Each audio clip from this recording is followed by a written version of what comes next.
Hi everyone, this is your instructions or guidelines for writing your field experience report. So let us go into it, and if you have any questions, please don't hesitate to post on the course question discussion board. So here is for the introduction, you are going to be specifying the grade level range for this field report. Um, Let me back out and say basically for this report, you are actually watching a video and writing reflection on it. So here is the grade level range. So this is the video. You're watching a kindergarten language arts classroom video. So your grade level range. Give a school a pseudonym and provide rationale for it.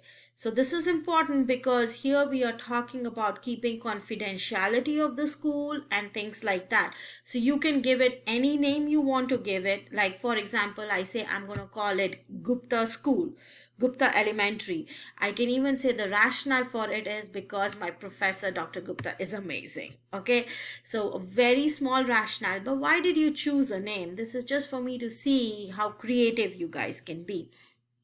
So this is what you do for your introduction. This is the first thing. The second thing that is the most important thing is you are going to look at the Texas Education Agency website and find out data about a school, an elementary school. We used to actually have students go to the real classroom from the in that school, and so the data made more sense. But here we still want you to look at the data and think of the introduction being a little bit isolated from the rest of the paper. So you're looking up all the data. How are you going to look up the data? You're going to click on the TEA report card. So I'm going to click on it, and here it says you're going to use Booker T. Washington as for your statistics. So it's going to open up in a second. So here this opens up. I'm going to change this so that you guys can see that. So when you look at this report card, it's going to show you, so you want a campus report. You're going to put in the campus name. So here I'm going to put in Booker. So I want to open up lots of Booker T. Washington opens up. I look at the one that is for the Wichita Falls ISD. So this link is updated, but right now this is the 2016-17 report card. So you're looking at those, you're looking at the accountability rate. What we really want you to understand is where do you look for the data, or what does the data show you guys. So as you go down, you can see that the total number of the students were 279. It also shows you the academic achievement of the campus itself for the different areas. So overall, if you look at it, overall it says it needs improvement, right? So now I'm going down and I'm going to see grade 3, grade 4, grade 5. What are the different things? The page that is the most important is this page, because it tells you what is the ethnic distribution, African American, Hispanic, white, all of those is what you're going to report. How many economically disadvantaged it is. You're talking about English language learners, you're talking about students at risk, with disabilities. You also can look at the mobility. Mobility means how many students every year move from the school. That is like 31%. That's a lot. Then you can also look at different class sizes. It actually also gives you the number of students per teacher. So it tells you that the ratio is 8.3, which is pretty nice. It gives you a background of the teachers in the school themselves.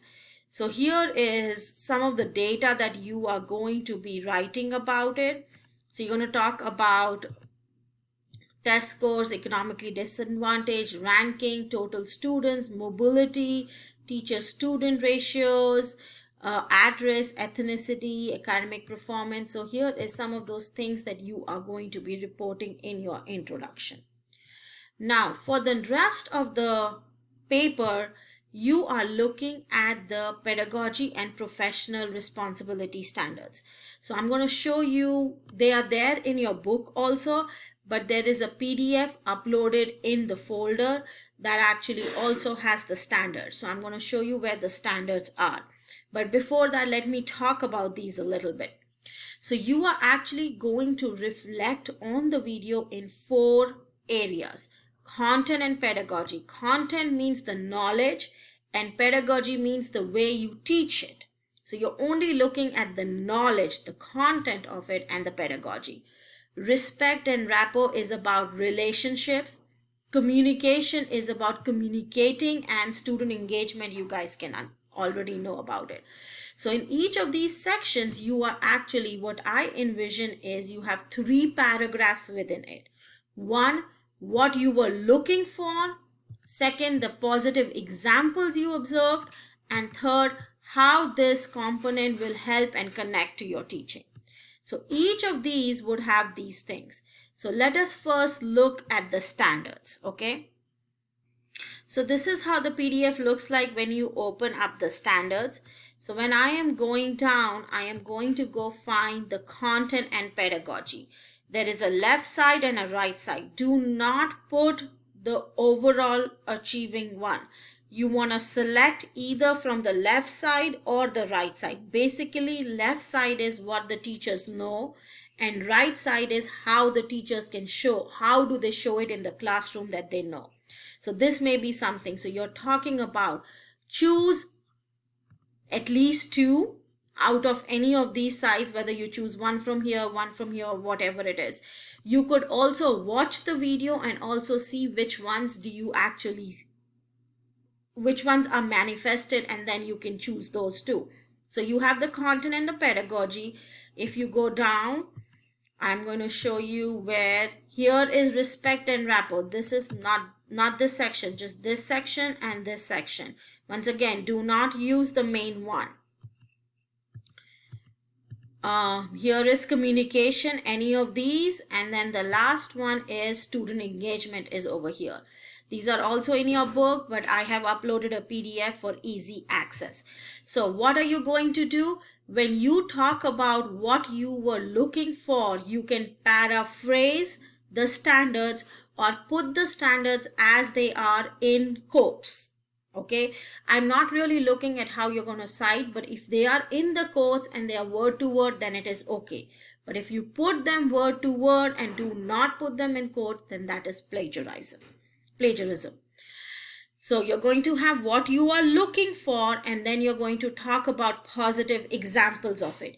You need to have at least 2 specific positive examples. So for example, if I am talking about respect and rapport, and I say whatever the standards, I look at the standards and I talk about, let's say, so here is my respect and rapport, and I talk about is I was looking to see how the teacher interacts with the students to support them in their learning. And here I say the teacher interacted very well with the students. That's a very general statement. It is not specific. I want to give an example. I can say the teacher answered the students in a calm voice, in not like putting them down, or was always available for answers, or she greeted the students, she inquired about the students. So I'm talking about respect and rapport.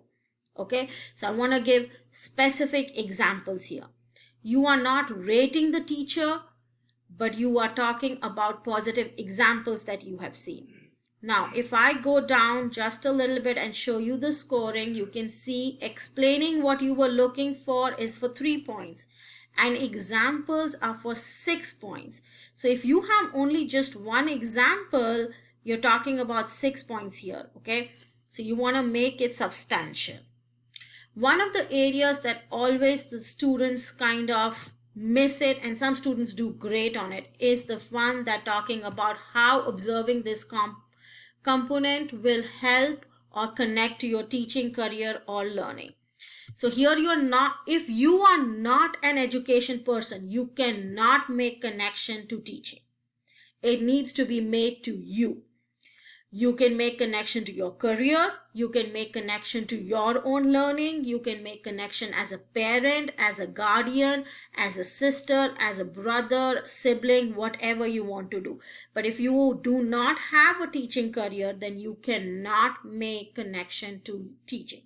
If you do, then it doesn't serve any purpose. And so if that happens, because I know all the degree plans and everything, if that happens, you lose points in this section.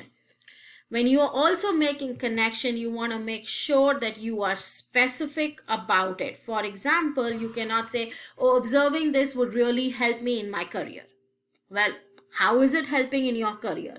If you're talking, once again, let's say if I'm talking about the content and pedagogy, are you talking about the fundamental concepts? Well, if it's helping you, what do you get out of it? So you want to be specific when you are talking about the connections. The last part of it is the conclusion, which is more free response. So you have a summarization of what you have. In this, you can be more open-ended to give any examples that you want to. And so this is what the paper is. But let's talk about some of the important things in this paper. First, you need to have a cover sheet. A cover sheet is a simple cover page that has your name, the assignment name, course number, professor's name. If you want to put a quote or a picture, you're more than welcome to. So we are going to get into the habit of submitting formal assignments. So this needs to be a cover page. You do need to use correct spellings, complete sentences. Do not use text languages like use the letter U for Y-O-U and things like that. Good paraphrasing. Don't use very long sentences that are like 6 lines or 5 lines long. Make sure you have complete sentences and it is professional. You cannot use language like I wanna know how it was gonna go types, okay? So this is a formal paper. Use the 6 bold headings. So you are going to use the 6 bold headings. So if I look at this, your 6 bold headings are already here. Introduction, knowledge and pedagogy, respect and rapport, clear, accurate communication, student engagement, conclusion. Maximum 1200 words. If you go over 1200 words, I take 5 points off. If you go over another 100, that's more points off. And then I just stop reading after 1200 words. You need to be concise within 1200 words, which is all of the paper. But you also need to explain yourself. So this is what it is you trying to figure out how do you write within the specified word limit you are given. Holistic impression, is it clean, easy to read, paragraphs, readable, clear? I have to read these papers. So if your paper is clear, organized, readable, coherent, you automatically score better in it and actually have separate points for it. It gives you the 12-point font, Arial, 1-inch margin. You can have it double space, single space, whichever way you want to do it. Each heading in a different page, that is fine, whichever way you want to do it. Total points, 100. Introduction is 15 points. Grade level, date, pseudonym, rationale, 5 points. The statistics is 10 points. Each of these sections are the same way. They are 14 points each. You can see that you have 3 points for what you're looking for. Examples are 6 points and the connections are 5 points. Here is 20 points kept for cover page, headings, following directions, all those flow, coherency, all that stuff. Word limit, specificity, effort, thought, 5 points. Basically, this is for word limit. So if you're over the word limit, you're losing those points. This is what your paper, observation paper would look like. If you have any questions, please do not hesitate to ask. Post it in the course question discussion board. I am happy to answer those.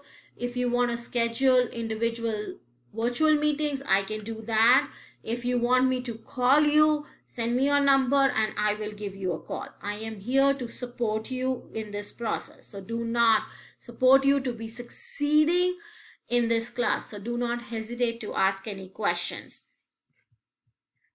I look forward to reading your papers and especially seeing what connections you make. Best of luck!